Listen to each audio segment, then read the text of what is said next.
Portland, Southwest Washington, and all of Oregon. This is KOIN News 6 at 11 p.m. News that's to the point. Rain falls on the northwest again, bringing welcome relief to some, but for others, still no indication this long, dry season is letting up. Measurable rainfall, but still not enough. Good evening, I'm Kelly Day. And I'm Mike Donahue. The Northwest desperately needs the rain for agriculture, drinking water, and to reduce the fire danger. Tonight, we still need more. Take a look. In Portland today, 0.12 of an inch fell. In Salem, 0.07. And in Vancouver, nearly 1/4 of an inch of rain. But does it put even a dent in the deficit from a long, dry winter? KOIN News 6 reporter Amy Frazier is downtown tonight with some answers. Well, Mike, it feels a little more tonight like a typical March night. It's cold out. You can see your breath when we talk, but certainly we know this has not been a typical March. It hasn't been a typical winter. In fact, things are so dry that meteorologists with the National Weather Center say, today's rain really didn't make much of a difference, and they don't expect things to get much better. A wind of change blew in with falling petals and then turned to much-needed rain. It's the first significant rainfall we've had in nearly a month and a half. This winter, every drop counts. I think that my flowers needed this. I'm very thankful for it. I didn't have to go water, but I enjoyed the sunshine. It's only March, and already Brad Trumbull is trying to rescue his thirsty lawn. The lawn was looking terrible, so I thought I'd get out and put some fertilizer on it and let the rain soak it in. Others are giving the rain some mixed reviews. Well, it's cold and miserable, and it's kind of a shock and a big disappointment, but it's okay. It's back to normal now, so you don't have to be all nervous that the rain's coming, because it's here. But maybe not for long. Meteorologist Jack Bull with the National Weather Service says we're heading towards some more typical temperatures, but he doesn't expect a big catch-up when it comes to rain. Looks like the pattern for the next week is cooler, cloudier, with some rain at times, but certainly nothing that's going to help bring us anywhere, improve things significantly. Normally between December and March, we'll get about 14 inches of rain. This year, we've only had a little more than 7 inches. And so far, weather experts say they don't know why exactly. It's been so much more sunshine than rain. Now, of course, a lack of snowfall up on Mount Hood is part of our expected water supply problem. We're told tonight Mount Hood could get around 6 inches of snow or so that sounds like good news. However, you have to consider that so far we've had about 20% of what's normal up there on Mount Hood. So again, meteorologists are saying it's just not all that significant at this point. Reporting in downtown Portland, Amy Frazier, KOIN News 6. And the river levels across the state of Oregon are suffering from the long, dry season, too. You can see it for yourself here. This is video from News Chopper 6 today of the Columbia River. We did some checking, and nearly all of Oregon's river levels are below average. Some are seeing record lows. Today's rain helped firefighters put a stop to one of the first significant brush fires of the season. What started as a slash burn turned into the rain dance fire in the hills near Stevenson in Washington's Skamania County. At one point, wind gusts of up to 50 miles an hour combined with extremely dry conditions to whip those flames out of control. The fire spread very quickly, but today's rain did help calm the flames. KOIN News 6 reporter Tim Maestas has more from Stevenson. Time to clean up and go home. Today was crazy. Hours after a small but sudden fire in the hills above Stevenson. Could have been a really big one. The rain saved our rear.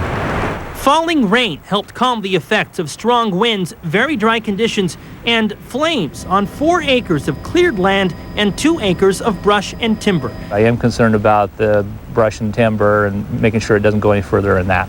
Recent slash burns are believed to be the cause of the fire that sparked up on this wet but very windy day. Hotspots kept firefighters busy for hours. Got pretty lucky here, really. Thanks to the rain that showed up after weeks of no rain at all. A total of 6 acres burned. By 8:30, the fire was 100% contained.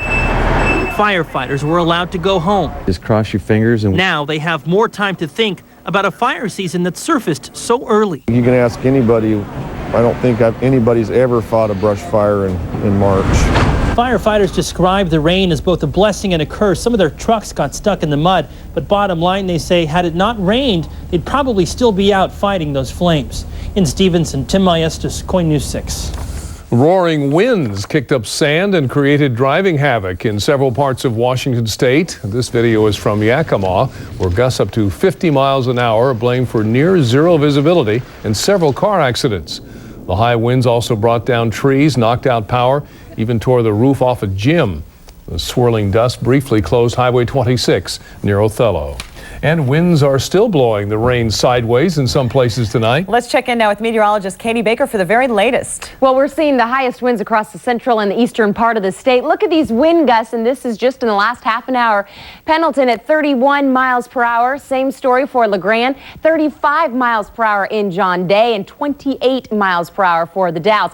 It is a little bit calmer as you head into Cascade Locks, and things have really calmed down across the metro area. If you head outside right now, Portland only at 5 miles per hour, and we're just calm winds right now for Vancouver. So we are seeing headway as far as the winds go, and we'll talk about it. The rain will return for tomorrow. That's all coming up in your forecast first.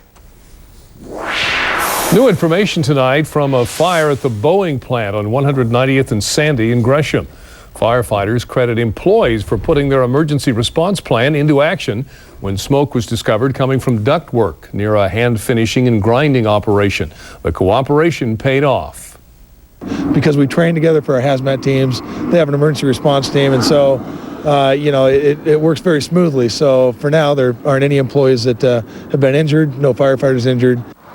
Boeing employees followed a well-rehearsed plan and evacuated themselves safely. Portland Fire also sent trucks. Thanks to the partnership, firefighters are familiar with the metals and chemicals that are used at the plant. Actor Robert Blake is celebrating tonight at his favorite Italian restaurant. Jurors say they couldn't put the gun in his hand.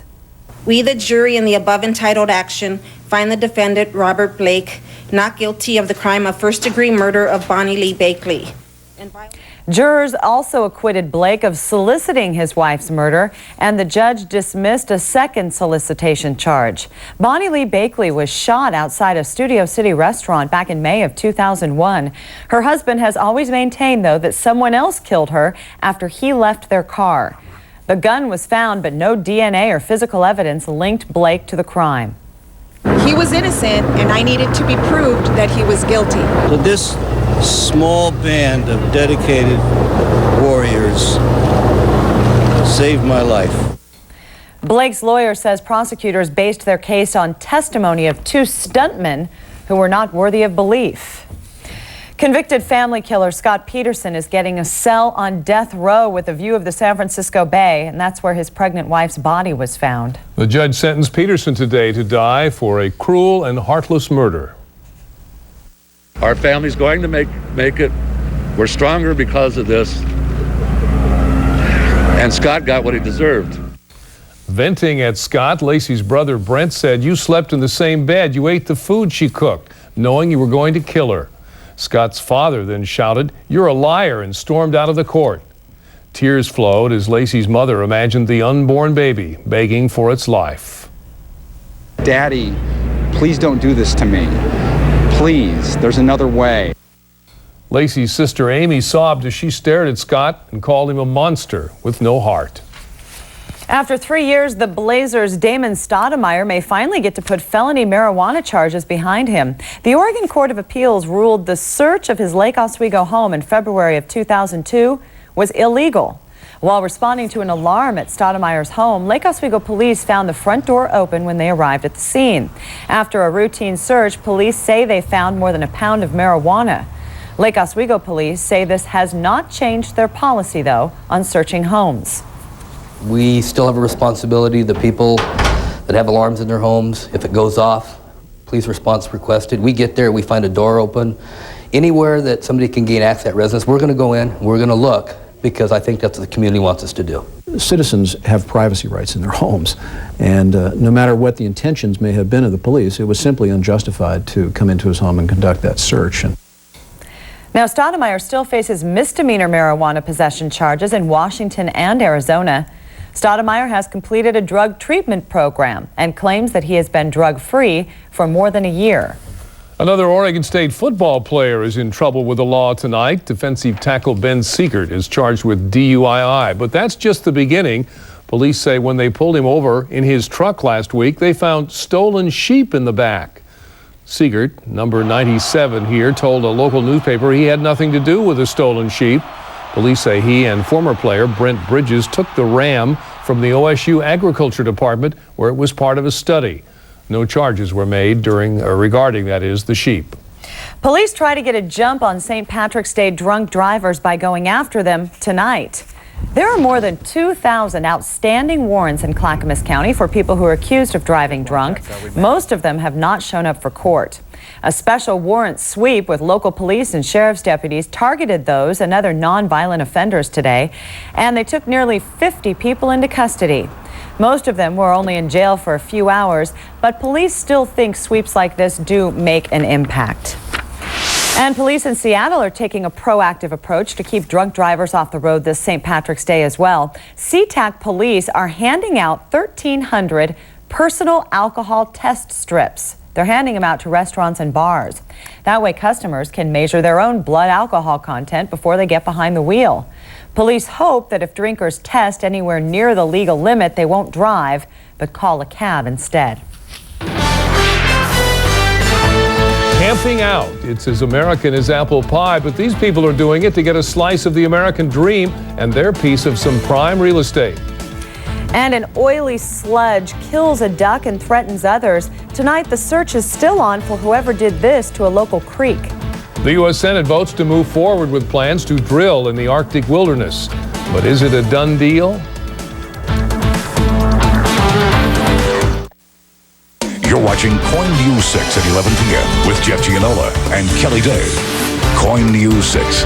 News that's to the point. Would you wait in line for days to purchase your dream home? Maybe. Would-be homeowners are doing it. They're braving the cold tonight. They're camping out to be the first to buy hot properties down in Newberg. KOIN News 6 reporter Jolie Naga met some of these dedicated home buyers. Trailers, tents, and RVs. It has the looks of a campground. And it's just a nice, pleasing neighborhood. Or at least it will be in a year or two. Folks waiting and camping patiently for these lots to go on sale Saturday. A hot real estate market means desperate measures to get that dream home. There's such little on the market, and you got to move quick, and we did. First in line, Brad Sweet. He and his trailer got here Monday afternoon. A 5-day wait, but well worth it, he says. His living quarters, well, a castle compared to Don Archer. You're going to have to live in one way. This is the best. Whose home is this SUV. Some people might say you're nuts. Yeah, probably. But my wife doesn't think so. And inside, well, take a look. He has all his creature comforts of home. His sleeping bag, pillow, and of course you can't forget about the ice chest. So what attracts people to this area of Newberg? The housing market is hot, and so is this 9-hole golf course. Still, even the brokers are surprised. Flabbergasted. We were expecting people to come in probably 2 days early, but coming out 5 days early was quite surprising. So the long wait and countdown continues. 16 people in line to purchase their future homes. Until then, it's all about killing time. Sleeping seems to be a popular activity around here. The rule is, if you leave, you lose your lot. Eventually, 300 of these lots will be sold, but at this point, only 31 are available, with, of course, 16 already reserved. Reporting in Newberg, Joel Iwanaga, KOIN News 6. Houses in the development known as the Greens at Springbrook range from $300,000 to $500,000. Cleanup crews will work all night trying to remove oil from a creek in Gresham. Between 50 and 60 gallons of waste oil clogged Burlingame Creek, which runs through the Gresham golf course. Tonight, the source of that oil is unknown. Wildlife experts say a duck was coated with it and died. 2 others also were coated. They are undergoing treatment tonight at the Audubon Society. All other ducks were removed from the area. Officials are racing to remove the oil before it affects drinking and groundwater. We're hoping to get, I'd say, like in the 98% plus range of it out of the creek today. And there's just a small percentage that is going to take time to get out, and that's going to have to occur naturally through the course of the water flowing and us collecting it. If you know anything about how that oil got in that creek, you can call this number, 503-667-8414. It's a tip line. The extension is 55016. A closely divided Senate votes to approve oil drilling in the Alaskan National Wildlife Refuge. Today's vote was on an amendment that would have struck the provision from the budget bill. On this vote, the yeas are 49, the nays are 51. The amendment is not agreed to. Senator Ted Stevens of Alaska has fought for 24 years to open the refuge to drilling. Both he and the other Alaskan senator voted no on the amendment. Both Oregon senators voted yes, as did those from Washington state. President Bush says drilling could reduce the country's dependence on foreign oil by 1 million barrels a day, but environmentalists are vowing to keep up the fight by trying to get the ANWR provision stripped from the final budget document. ANWR is not currently in the House budget bill, so this issue is bound to come up again at a later date. Mixed results for Governor Kulongoski in a new poll on how he's doing as the leader of Oregon. The poll finds that 46% of Oregonians approve of the governor's performance. 24% say they disapprove. 30% say they don't know if they approve or they have mixed feelings. Perhaps most disappointing for the governor, only 58% of Democrats give him their full support. One sign the governor may be losing the allegiance of some of his core supporters. Meteorologist Katie Baker joins us now. Now, you told us it was going to be cooler out there, but when I went out at 7, I was surprised. I know. We've been cold out here. We've been so spoiled for so long. Yeah. Just our perspective has completely changed. But this is normal. This is what it should be like as we head into the middle of March. And the good news is things are going to calm down.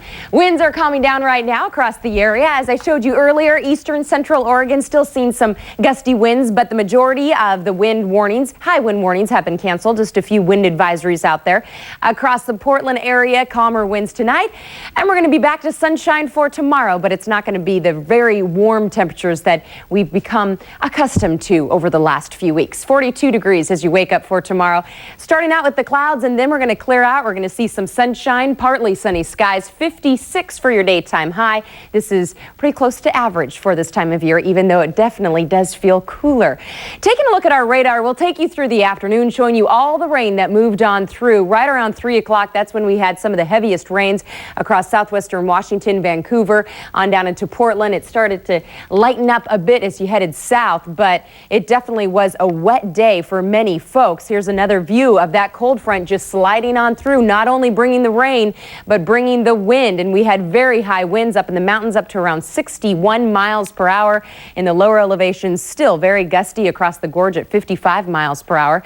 Some of the totals in Portland, 0.12 of an inch and close to 1/4 of an inch in Vancouver, so fairly impressive for one day. It's just a drop in the bucket, so to speak, as we look at our total rainfall for the entire winter. But hey, one day is better than another dry day for the record book, so we can be thankful for it. We're watching this cold front move on through as we head into tomorrow. It's going to be a different story, staying dry, partly sunny skies. Temperatures will be in the mid-50s up and down the Oregon coast.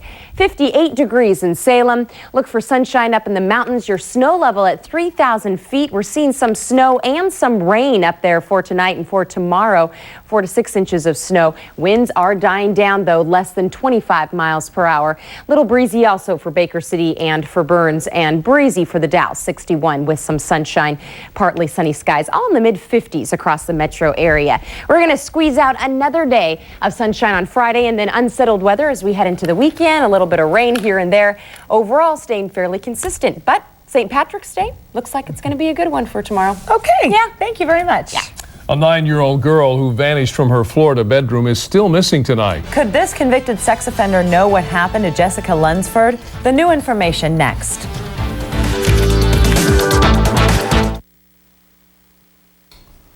Police in Florida want to question a sex offender in the case of a missing 9-year-old girl.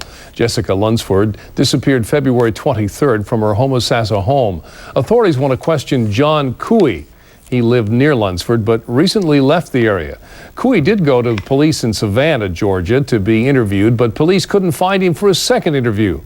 Cooey has an extensive criminal record, including indecent exposure and carrying a concealed weapon. They were beaten and police did nothing. Those are the claims by 8 people who filed a lawsuit against the city of Seattle following a violent Mardi Gras riot there 4 years ago. Today, that lawsuit was thrown out by a federal judge who ruled the city could only be liable if the actions of police put the victims at greater risk. 1 person was killed, dozens more injured during that riot in downtown Seattle. Tonight, the OSU Beavers came from 18 points behind to send their NIT game into overtime. Learn if State advanced when Ed returns with Sports News. And a quick programming note for you. A change due to the NCAA basketball tournament. You will not see KOIN News 6 at noon, 5, or 6 o'clock. Tomorrow or Friday, we'll have lots of basketball on. But you can tune in for a special edition of KOIN News 6 at 9 p.m. and then, of course, our regularly scheduled newscast at 11.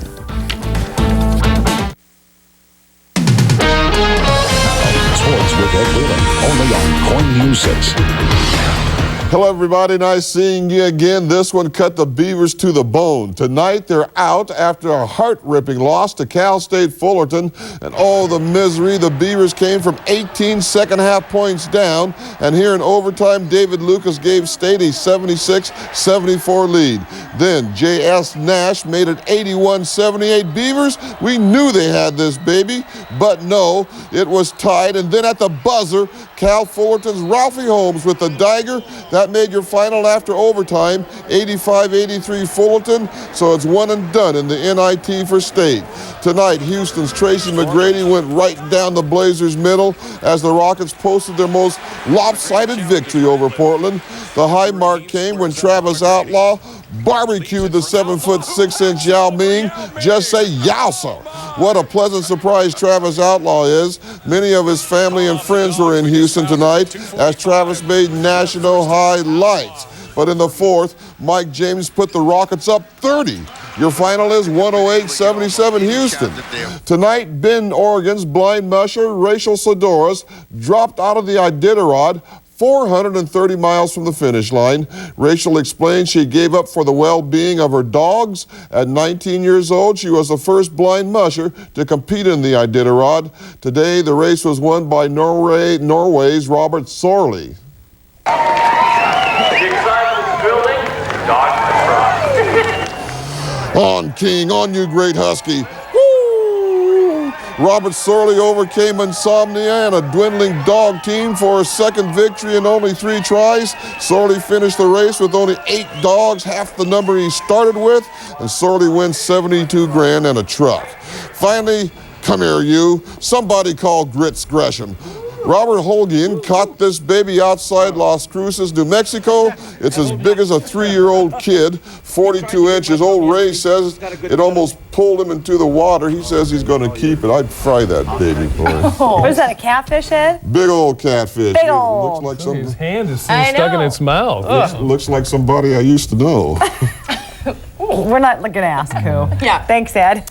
Look at the weather. The rain is back. The rain. Well, we're looking at just a few isolated showers right now, but drying out. Some sunshine for tomorrow and Friday, and then back to a few showers for the weekend. That's a little more like it for this time of year. Finally. Okay, thanks, Katie. Yeah.